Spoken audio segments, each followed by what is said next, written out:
Hey guys, ನಮ್ಮ ಪಪ್ಪ ಇವತ್ತು crab ತಂದಿದ್ರು. ಸೊ ಕ್ರ್ಯಾಬ್ ತಂದ ಕೂಡಲೇ ನನಗೆ ಫುಲ್ ಖುಷಿ ಆಗಿಬಿಡ್ತು. ಕರಾವಳಿ ಪ್ರದೇಶದವರಿಗೆ ಯಾರಿಗೆ ಕ್ರ್ಯಾಬ್ ಇಷ್ಟ ಇಲ್ಲ ಹೇಳಿ? ಕ್ರ್ಯಾಬ್ ಅಂದರೆ ಒಂಥರ ಎಮೋಷನ್ ನಮಗೆ. ಸೊ ಕ್ರ್ಯಾಬ್ ತಂದಿದ್ರು. ಸೊ ಕ್ರ್ಯಾಬಲ್ಲಿ ಏನಾದರೂ ಮಾಡಿ ವೀಡಿಯೋ ಮಾಡೋಣ ಅನಿಸ್ತು. ಸೊ ಇವತ್ತು ನಾನು ಕ್ರ್ಯಾಬ್ ಜೊತೆ ಒಂದು ವೀಡಿಯೋ ಮಾಡ್ತಾ ಇದ್ದೀನಿ. ರೆಸಿಪಿ ತುಂಬ ಈಸಿಯಾಗಿ ಮಾಡ್ಬೋದು.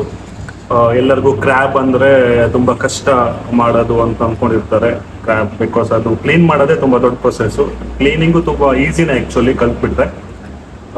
ಕ್ಲೀನ್ ಮಾಡಾದ್ಮೇಲೆ ಕ್ರ್ಯಾಬ್ ತುಂಬ ಬೇಗ ಬೇಯುತ್ತೆ. ಸೊ ಹಂಗಾಗಿ ಕ್ರ್ಯಾಬ್ನ ತುಂಬ ಬೇಗ ಕುಕ್ ಮಾಡಿಬಿಡ್ಬೋದು. ಸೊ ಇವತ್ತು ನಾವು ಕ್ರ್ಯಾಬ್ ಫ್ರೈನ ಮಾಡೋಣ. ತುಂಬ ಕಡಿಮೆ ಟೈಮಲ್ಲಿ ಮಾಡ್ಬೋದು ಇದನ್ನು. ಸೊ ಹೇಗೆ ಮಾಡೋಣ ಅಂತ ಬನ್ನಿ ನೋಡೋಣ. ಹಲೋ, ಕ್ರ್ಯಾಬ್ ನಿಮಗೆ ಹಾಯ್ ಅಂತ ಇದೆ, ಹಾಯ್ ಮಾಡಿಬಿಡಿ. ಸೊ ನಾನಿಲ್ಲಿ ಒಂದು ಅರ್ಧ ಕೆಜಿ ಕ್ರ್ಯಾಬ್ನ ಕ್ಲೀನ್ ಮಾಡಿ ಕಟ್ ಮಾಡಿ ವಾಶ್ ಮಾಡಿಟ್ಕೊಂಡಿದ್ದೀನಿ. ತುಂಬ ದೊಡ್ಡ ಸೈಜ್ ಕ್ರ್ಯಾಬ್ಸ್ ಏನಲ್ಲ, ಮೀಡಿಯಂ ಸೈಜ್ ಕ್ರ್ಯಾಬ್. ಬಟ್ ಈ ಮಳೆಗಾಲ ಟೈಮಲ್ಲಿ ಕ್ರ್ಯಾಬ್ ಸೂಪರ್ ಟೇಸ್ಟಿ ಡಿಲಿಷಿಯಸ್ ಆಗಿರುತ್ತೆ.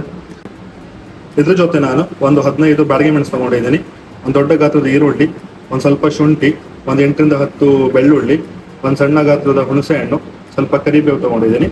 ಹಾಗೆ 1 ಸ್ಪೂನು ಬ್ಲ್ಯಾಕ್ ಪೆಪ್ಪರು, 1 ಸ್ಪೂನು ಸೋಂಪು, 2 ಸ್ಪೂನು ಕೊತ್ತಂಬರಿ, ಒಂದು ಸ್ವಲ್ಪ ಮೆಂತೆ ಹಾಗೂ 1 ಸ್ಪೂನು ಜೀರಿಗೆ ತಗೊಂಡಿದ್ದೀನಿ. ಇಷ್ಟೇ ಐಟಮ್ ಬೇಕಾಗಿರೋದು ಇದು ಮಾಡೋಕ್ಕೆ. ತಿನ್ನೋಕ್ಕೆ ವೇಟ್ ಮಾಡೋದು, ಅಡುಗೆನ ಸ್ಟಾರ್ಟ್ ಮಾಡೋಣ ಬನ್ನಿ.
ಈಗ ರೆಡಿ ಆಗಿದೆ, ಟೇಸ್ಟ್ ಮಾಡೋಕ್ಕಾಗಿದೆ ಅಂತ.